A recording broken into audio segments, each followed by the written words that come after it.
नमस्कार दोस्तों, मैं गौरव योर एजुकेशन चैनल में एक बार फिर से आपका स्वागत करता हूं। दोस्तों, आज की इस वीडियो में हम बात करने वाले हैं जनन और लाभदायक पौधे के जितने भी इम्पोर्टेंट क्वेश्चन है वो सब मैं आज इसमें कराऊंगा। इससे पहले वीडियो में मैंने जंतुओं में पोषण, पौधों में पोषण ये करवा दिया है। जिसने भी वो वीडियो नहीं देखी है वो जाकर देख ले, लिंक मैंने डिस्क्रिप्शन में दे रखा है। पूरी प्ले लिस्ट बना रखी है जूनियर एडिट साइंस की, तो वहाँ पर जाएंगे सारे आपको जितने भी प्रीवियस वीडियो है वो सब देख लेनी है, क्योंकि सभी क्वेश्चन बहुत ही इम्पोर्टेंट है और कहीं ना कहीं आए हुए क्वेश्चन है।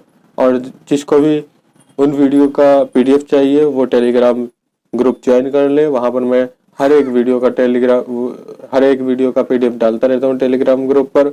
और साथ में एक ग्रुप मैंने टेलीग्राम का वो भी बना रखा है जिस पर मैं क्विज करवाता हूँ। सुबह को साइंस की और पॉलिटी की होती है 9 बजे से, और दोपहर को 12 बजे से ज्योग्राफी, हिस्ट्री और हिंदी की होती है, और रात को 8 बजे से मैथ और साइंस की होती है। साथ में एक प्रैक्टिस सेट भी चलता है, वो किसी भी परीक्षा का लग सकता है प्रीवियस ईयर का, चाहे वो यूपीएसआई हो, चाहे जूनियर एडिट हो, चाहे यूपी टेट हो, सी टेट हो, सभी का कराता हूँ एक एक करके। तो अगर जो आपको अच्छा लगे आप वहाँ पर ज्वाइन कर सकते हैं। वैसे जो भी वहाँ विजिट करेगा उसको अच्छा ही लगेगा, क्योंकि एक बार वहाँ पर विजिट करें, काफ़ी अच्छे से क्विज चल रही है। तो अपनी बात को यहीं ख़त्म करते हुए मैं जनन का टॉपिक लेते हैं। इस पर जितने भी क्वेश्चन आए हुए हैं उन्हें देखते हैं, ठीक है। तो ये टॉपिक हमारा जनन, इसके जितने भी क्वेश्चन आए हुए हैं वो हमें पढ़ लेते हैं। यहाँ पर बीजों का जरायुज अंकुरण होता है। तो बीजों का जरायुज अंकुरण किस में होता है? ये होता है राइजोफोरा में। ऑप्शन नंबर बी इसका सही आंसर होगा। अगले क्वेश्चन की तरफ चलते हैं।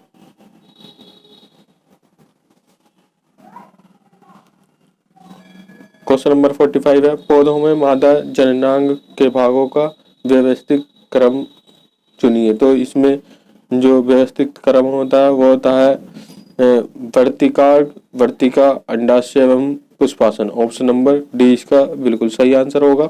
अगले क्वेश्चन की तरफ चलते हैं। हम थोड़ा तेजी से चलेंगे क्योंकि इसमें क्वेश्चन काफ़ी ज़्यादा है, तो ज़्यादा लंबा नहीं खींचेंगे वीडियो को, इसलिए हम थोड़ा स्पीड से चलेंगे। क्वेश्चन है, यीस्ट में अलैंगिक जनन किसके द्वारा होता है? तो यीस्ट में किसके द्वारा होता है अलैंगिक जनन? ये होता है मुकुलन के द्वारा होता है। ऑप्शन नंबर ए इसका बिल्कुल सही आंसर होगा। अगले क्वेश्चन की तरफ चलते हैं। यदि एक परागकण एक पुष्प के परागकोश से उसी पुष्प के वर्तिकार्क पर स्थानांतरित किया जाता है तो उसे क्या कहते हैं? उसे कहते हैं दोस्तों स्वतः परागकण। ऑप्शन नंबर ए इसका बिल्कुल सही आंसर होगा। अगले क्वेश्चन की तरफ चलते हैं। क्वेश्चन नंबर 48 है, नीचे दिए गए कौन से पद किसी पुष्प के मादा भाग को संगठित करते हैं? तो किसे करते हैं? वर्तिकार्क, अंडाशय एवं वर्तिका को। ऑप्शन नंबर बी इसका बिल्कुल सही आंसर होगा। अगले क्वेश्चन की तरफ चलते हैं। क्वेश्चन नंबर 49, निम्नलिखित का अध्ययन कीजिए। इधर दे रखा है समूह, इधर पुंकेसर के भाग दे रखे हैं, इधर दे रखे हैं स्त्रीकेसर के भाग। तो इसमें जो सही जिस समूह में पुंकेसर और स्त्रीकेसर के भाग सही दर्शाए गए हैं तो वो कौन से हैं? तो इसमें जो सही भाग हैं वो है परागकोश, तंतु, अंडाशय, वर्तिकार्क, वर्तिका। तो ये पहले समूह के बिल्कुल सही दर्शाए गए हैं। ऑप्शन नंबर ए इसका सही हो जाएगा। अगले क्वेश्चन की तरफ चलते हैं। निम्नलिखित में से कौन सा अदरक का जननांग है? तो अदरक का जननांग कौन सा होता है? वो होता है तना। ऑप्शन नंबर डी इसका बिल्कुल सही आंसर होगा। अगले क्वेश्चन की तरफ चलते हैं। फाइकस में परागकण होता है, तो फाइकस में परागण कीटों द्वारा होता है। ऑप्शन नंबर ए इसका बिल्कुल सही आंसर हो जाएगा। अगले क्वेश्चन की तरफ चलते हैं। नीचे दिए गए जनन से संबंधित पदों के समुच्चय पर विचार कीजिए। तो नीचे कुछ जनन दे रखे हैं, उनके समुच्चय पर हमें विचार करना है। तो इनमें सही संयोजन के समुच्चय क्या है ये देखने हैं हमें, ठीक है। तो यह है शुक्राणु, अंडवाहिनी, अंड गर्भाशय, ये गलत होगा। बी अंडोत्सर्ग, अंड, अंडवाहिनी, गर्भाशय, ये सही होगा। शुक्राणु वृषण, शुक्राणु नलिका, शीशन, ये भी सही होगा। और ऋतुस्राव, अंडवाहिनी, गर्भाशय, ये भी सही होगा। तो इसका जो हो जाएगा ऑप्शन नंबर बी इसका सही आंसर हो जाएगा। अगले क्वेश्चन की तरफ चलते हैं। मानव में जनन की अवधि की घटनाओं का सही क्रम है। तो मानव में जनन की सही क्रम जो है वह है युग्मक बनाना, निषेचन, युग्मनज और भ्रूण। ऑप्शन नंबर बी इसका सही आंसर होगा। अगले क्वेश्चन की तरफ चलते हैं। अमीबा में किस प्रकार का अलैंगिक प्रजनन होता है? तो अमीबा में जो होता है वो होता है बाइनरी विखंडन। ऑप्शन नंबर बी इसका बिल्कुल सही आंसर होगा। अगले क्वेश्चन की तरफ चलते हैं। एक कोशिका के दो समान संतति कोशिकाओं में विभाजन की प्रक्रिया को क्या कहा जाता है? तो इसे क्या कहते हैं? इसे कहते हैं द्विखंडन। ऑप्शन नंबर बी इसका सही आंसर होगा। अगले क्वेश्चन की तरफ चलते हैं। निम्न में से कौन सा जीव पुनर्जनन और मुकुलन द्वारा प्रजनन कर सकता है? तो कौन सा जीव है वो है हाइड्रा। ऑप्शन नंबर सी इसका सही आंसर होगा। अगले क्वेश्चन की तरफ चलते हैं।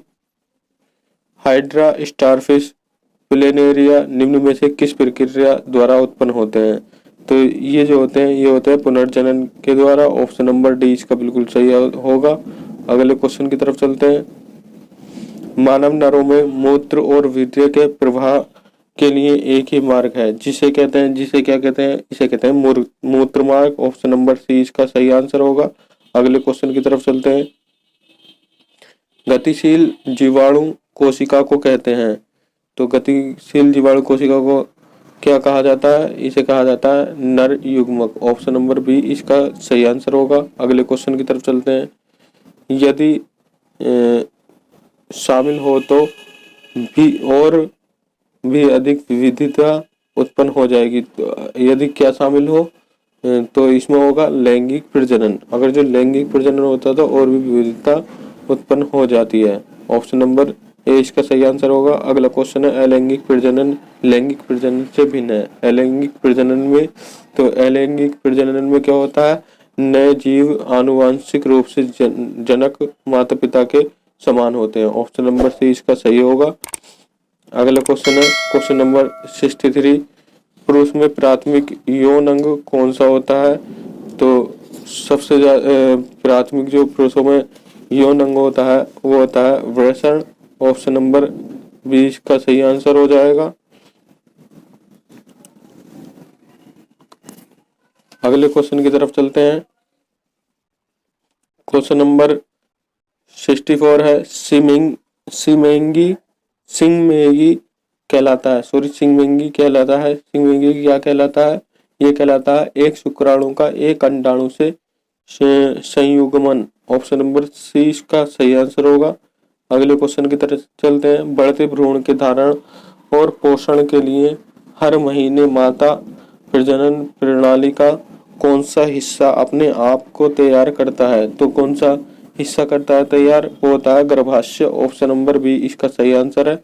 अगले क्वेश्चन की तरफ चलते हैं। इम्प्लांटेशन किसकी प्रक्रिया है? तो इम्प्लांटेशन होती है एक गर्भाशय के लाइनिंग से युग्मनज का जुड़ना। ऑप्शन नंबर बी इसका सही आंसर होगा। अगले क्वेश्चन की तरफ चलते हैं। अंडाशय से कोख में किसके माध्यम से लाया जाता है? तो ये किसके माध्यम से लाया जाता है? ये लाया जाता है दोस्तों डिंब वाहिनी होते हैं उसके माध्यम से लाया जाता है। ऑप्शन नंबर सी इसका बिल्कुल सही आंसर हो जाएगा। अगले क्वेश्चन की तरफ चलते हैं। उस अंग का नाम दे जहां भ्रूण विकसित होता है। तो भ्रूण कहाँ विकसित होता है? ये होता है गर्भाशय में। ऑप्शन नंबर ए इसका बिल्कुल सही आंसर हो जाएगा। अगले क्वेश्चन की तरफ चलते हैं। निषेचन के परिणाम स्वरूप किस एक का निर्माण होता है? तो किसका निर्माण होता है निषेचन के परिणाम स्वरूप? ये होता है युग्मनज का। ऑप्शन नंबर डी इसका सही आंसर हो जाएगा। अगले क्वेश्चन की तरफ चलते हैं। महिलाओं में यौवन की शुरुआत किससे होती है?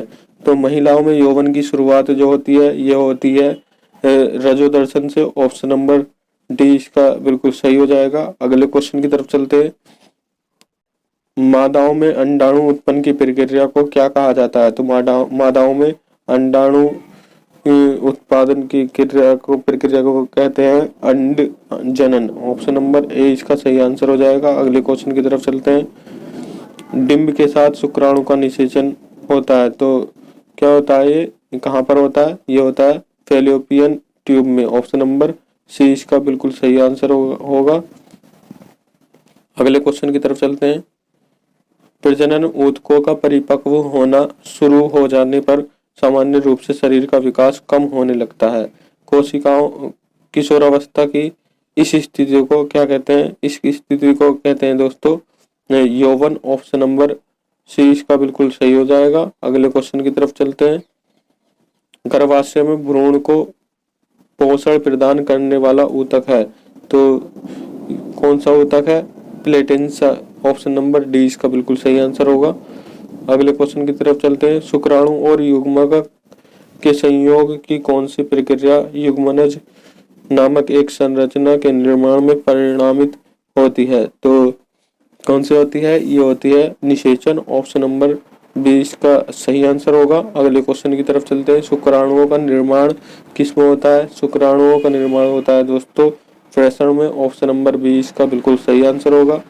अगले क्वेश्चन की तरफ चलते हैं। उस वाहिनी का नाम बताइए जो पुरुष के वृषण से निकलती है और शुक्राणुओं को शरीर में ले जाती है, तो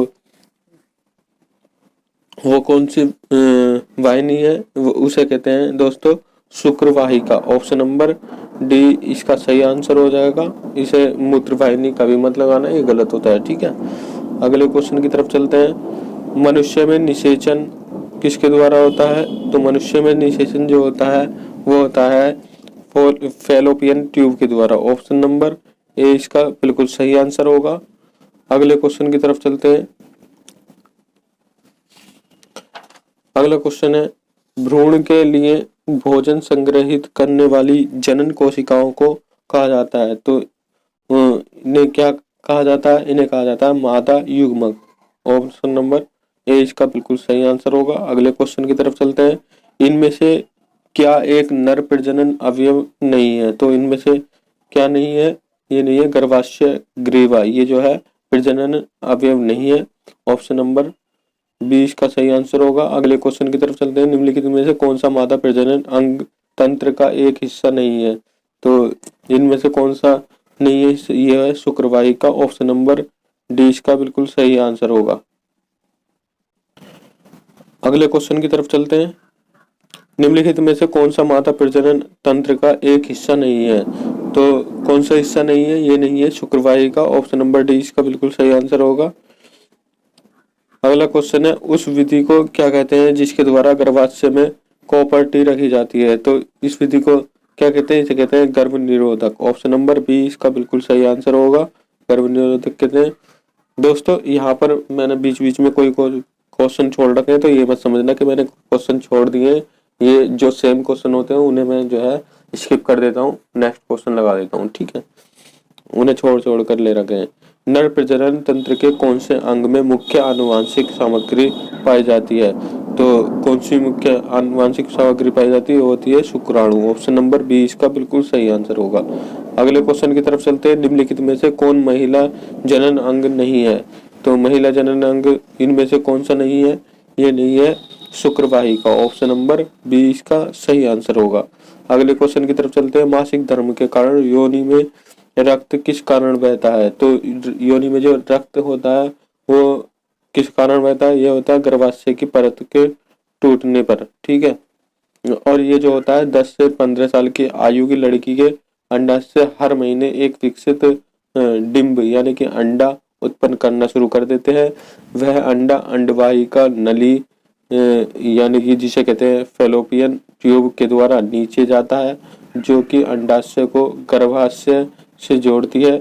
जब अंडा गर्भाशय में पहुंचता है उसका स्तर रक्त और तरल पदार्थ से गाढ़ा हो जाता है, और ऐसा इसलिए होता है कि यदि अंडा उर्वरित हो जाए तो वह बढ़ सके और शिशु के जन्म के लिए उसके स्तर को विकसित कर सके। यदि डिंब का पुरुष के शुक्राणु से सम्मिलन न हो तो वह श्राप बन जाता है और योनि की दीवारों को तोड़कर बाहर निकल जाता है। इसी श्राप को मासिक धर्म पीरियड्स या रजोद्रम या माहवारी कहते हैं। ठीक है, अगले क्वेश्चन की तरफ चलते हैं। कुछ पौधों की जड़ों, उपजी और पत्तियों की प्रक्रिया के माध्यम से नए पौधों में विकसित होती है। तो ये किसके माध्यम से होती है? ये होती है वनस्पति प्रचार। ऑप्शन नंबर सी इसका बिल्कुल सही होगा। अगले क्वेश्चन की तरफ चलते हैं। निषेचन के बाद बीज में विकसित हो जाता है। तो क्या हो जाता है बीज में विकसित? ये हो जाता है बीजांड। ऑप्शन नंबर सी इसका सही आंसर होगा। अगले क्वेश्चन की तरफ चलते हैं। क्वेश्चन नंबर 98 है, प्रजनन की निम्नलिखित विधियों में से किसका उपयोग एक कोश के जीवों द्वारा किया जाता है? ये किया जाता है विखंडन प्रक्रिया का द्वारा। ऑप्शन नंबर ए इसका सही आंसर होगा। अगला क्वेश्चन है, एक पौधों में इनमें से क्या एक चीज जीव में परिवर्तित होता है? तो क्या होता है जीव में परिवर्तित? ये होता है दोस्तों बीजांड। ऑप्शन नंबर डी इसका सही आंसर होगा। अगले क्वेश्चन की तरफ चलते हैं।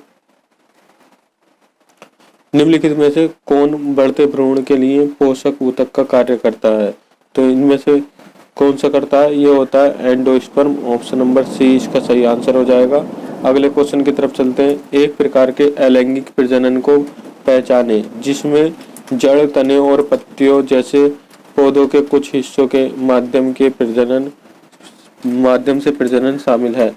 तो वो कौन सा है? उसे कहते हैं वनस्पति प्रजनन। ऑप्शन नंबर बी इसका सही आंसर है। अगले क्वेश्चन की तरफ चलते हैं। क्रॉस परागण के लिए निम्नलिखित में से कौन सा परागण के कारक नहीं है? तो इनमें से कौन से नहीं है पराग के कारक?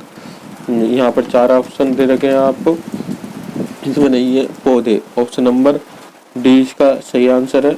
ठीक है, अगले क्वेश्चन की तरफ चलते हैं। किस प्रकार के प्रजनन से अधिक विविधता उत्पन्न होती है? तो किस प्रकार के प्रजनन से होती है अधिक विविधता उत्पन्न? ये होती है दोस्तों लैंगिक प्रजनन के कारण। ऑप्शन नंबर डी इसका बिल्कुल सही आंसर होगा। अगले क्वेश्चन की तरफ चलते हैं। वनस्पति भागों या बीज के बजाय कोशिकाओं के माध्यम से नए पौधों को उगाना कहा जाता है। तो नए पौधे को कैसे उगाते हैं? टिश्यू कल्चर से। ऑप्शन नंबर ए इसका बिल्कुल सही होगा। अगले क्वेश्चन की ये अगला टॉपिक है लाभदायक पौधे। इससे संबंधित हम क्वेश्चन देख लेते हैं। आइए, ये क्वेश्चन है, पौधों के किस भाग से जूट तंतु प्राप्त किया जाता है? तो किस भाग से किया जाता है? ये किया जाता है तने से। ऑप्शन नंबर सी इसका बिल्कुल सही आंसर होगा। अगले क्वेश्चन की तरफ चलते हैं। का उपयोग सुगंध संकेतक के रूप में किया जा सकता है। तो किसका उपयोग किया जा सकता है? वनीला। ऑप्शन नंबर ए इसका बिल्कुल सही आंसर होगा। अगले क्वेश्चन की तरफ चलते हैं। कॉफी पौधे के किस भाग से प्राप्त होती है? तो कॉफी होती है पौधे के बीज से प्राप्त होती है। ऑप्शन नंबर डी इसका बिल्कुल सही आंसर होगा। अगले क्वेश्चन की तरफ चलते हैं। निम्नलिखित में से किसमें खाद्य फाइबर प्रचुर मात्रा में होता है? तो किसमें होता है खाद्य फाइबर? ये होता है ऑप्शन नंबर सी सेब में होता है। ऑप्शन नंबर सी इसका सही आंसर हो जाएगा। अगले क्वेश्चन की तरफ चलते हैं। सामान्यतः किस पेड़ की टहनी का उपयोग दांत साफ करने के लिए किया जाता है? तो किसका प्रयोग किया जाता है दोस्तों? ये किया जाता है नीम का। ऑप्शन नंबर बी इसका बिल्कुल सही होगा। हमारे यहाँ तो नीम का प्रयोग किया जाता है, और आपके यहाँ किसका प्रयोग किया जाता है कमेंट में जरूर बताएं। निम्नलिखित में से किसका कुनेन का एक स्रोत है? तो कौन सा कुनेन का एक स्रोत? तो ये है दोस्तों सिनकोना से कुनेन प्राप्त की जाती है। ऑप्शन नंबर ए इसका बिल्कुल सही आंसर हो जाएगा। अगले क्वेश्चन की तरफ चलते हैं। स्मृति में सुधार के लिए आयुर्वेद में किस पौधे का उपयोग किया जाता है? तो किसका प्रयोग किया जाता है? ये किया जाता है ब्राह्मी का प्रयोग किया जाता है। ऑप्शन नंबर सी इसका सही आंसर हो जाएगा। अगले क्वेश्चन की तरफ चलते हैं। पौधे के किस भाग में हमें कॉफी मिलती है? तो ये मिलती है दोस्तों फली से मिलती है। ऑप्शन नंबर डी इसका सही आंसर हो जाएगा। ठीक है, फली से या फिर उसके बीज से भी कह सकते हैं। अगला क्वेश्चन है ऑक्सैलिक एसिड का एक प्राकृतिक स्रोत क्या है? तो ऑक्सैलिक एसिड का जो प्राकृतिक स्रोत होता है वो होता है इनमें से टमाटर। ऑप्शन नंबर सी इसका बिल्कुल सही आंसर हो जाएगा। टमाटर में ऑक्जेलिक एसिड होता है, इमली में टार्टरिक होता है, दही में लैक्टिक अम्ल होता है और चींटी में फॉर्मिक अम्ल। ठीक है, अगले क्वेश्चन की तरफ चलते हैं। इनमें से कौन सा पदार्थ तंबाकू में मौजूद होता है? तो इनमें से कौन सा पदार्थ होता है? ये होता है निकोटीन। ऑप्शन नंबर सी इसका बिल्कुल सही हो जाएगा। ये अगला क्वेश्चन है, कागज लुगदी बनाने हेतु कौन सा काष्ठीय कच्चा पदार्थ प्रयुक्त किया जाता है? तो ये किया जाता है पॉपुलर। पॉपुलर से जो है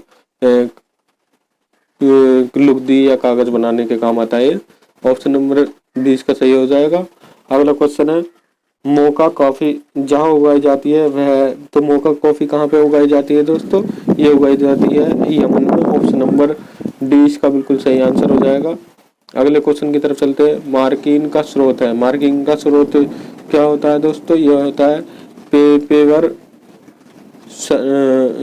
पेपेवर सोमनिफेरम। ऑप्शन नंबर सी इसका सही आंसर हो जाएगा। सीमन किस कुल का पौधा है? तो सीमन किस कुल का पौधा होता है? यह होता है फेवेसी कुल का। ऑप्शन नंबर बी इसका सही आंसर हो जाएगा। अगले क्वेश्चन की तरफ चलते हैं।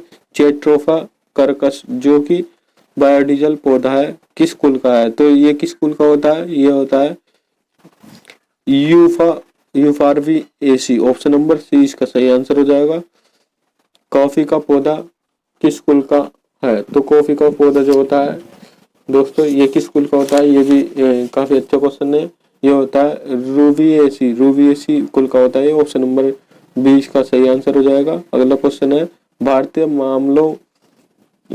मसालों का राजा है। तो भारतीय मसालों का राजा जो होता है वो होता है काली मिर्च, जिसे कहते हैं पेपर निग्राम। ऑप्शन नंबर 20 का सही आंसर हो जाएगा। किस पौधे की छाल से मलेरिया की प्रसिद्ध दवा उत्पन्न होती है? तो किस पौधे की छाल से होती है? ये होती है सिनकोना से। ऑप्शन नंबर 20 का सही आंसर, ये सही आंसर हो जाएगा, सिनकोना।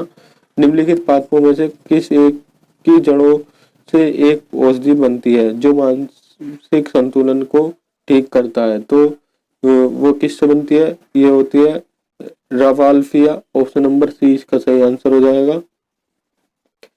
अगला क्वेश्चन है, टीक की लकड़ी प्राप्त होती है। तो टीक की लकड़ी किससे प्राप्त होती है? ये होती है टेक्टोना ग्रैंडिस से। ऑप्शन नंबर 20 का सही आंसर हो जाएगा। अगला क्वेश्चन है, सिट्रोनेला तेल प्राप्त होता है। सिट्रोनेला तेल प्राप्त होता है पत्तियों से। ये किसकी पत्तियों से होता है? तो ये होता है दोस्तों सैम्बो पोगोनार्डसन की।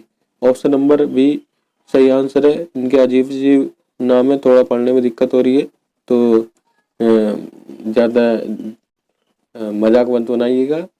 ये पहली बार जब किसी के सामने आते तो थोड़ा सा बहक जाती है जवान। ठीक है, निम्नलिखित में से कौन एक तेलीय बीज फसल है? तो तेलीय बीज फसल इनमें से कौन सी है? ये है सूरजमुखी की फसल जो होती है, इससे तेल निकलता है। ठीक है, अगला क्वेश्चन है, निम्नलिखित पादपों में से किसमें मार्फिन नामक एल्केलाइड पाया जाता है? तो मार्फिन नामक एल्केलाइड किसमें पाया जाता है? ये पाया जाता है पेपेवर सोमनिफेरस में। ऑप्शन नंबर सी इसका सही आंसर हो जाएगा। अगला क्वेश्चन, और ये आज की वीडियो का लास्ट क्वेश्चन है, धूल प्रदूषण रोकने के लिए उपयुक्त वृक्ष है। तो ये कौन सा वृक्ष है? यह है सीताशोक से धूल प्रदूषण रोक सकते हैं हम। ठीक है, ऑप्शन नंबर ए इसका सही आंसर होगा। दोस्तों, अगर जो वीडियो आपको पसंद आई हो तो इसे ज़्यादा से ज़्यादा लाइक करिए और अपने दोस्तों तक शेयर करिए। जो भी जूनियर एडिटी स्कूल की तैयारी कर रहा है, साइंस के स्टूडेंट है, तो यहाँ पर आपको हर एक टॉपिक चैप्टर वाइज कराया जा रहा है। तो हर एक टॉपिक के सभी क्वेश्चन मैं यहाँ पर करवा रहा हूँ, चाहे वो 2 क्लास में करवानी पड़े खत्म। ऐसा नहीं है कि बीच बीच में काट के 1 क्लास में ही खत्म करवा दिया, 4-10-20 क्वेश्चन करा के। यहाँ पर मैंने ज़्यादा से ज़्यादा क्वेश्चन ले रहा हूँ ताकि कोई भी क्वेश्चन आपसे छूटे ना। तो दोस्तों, अगर जब आप मेरे चैनल पर नए आए हैं तो सब्सक्राइब जरूर कर लें, क्योंकि यहाँ पर इस तरह की सब वीडियो आपको मिलती रहती हैं। मिलते हैं अगली वीडियो पर, तब तक के लिए नमस्कार।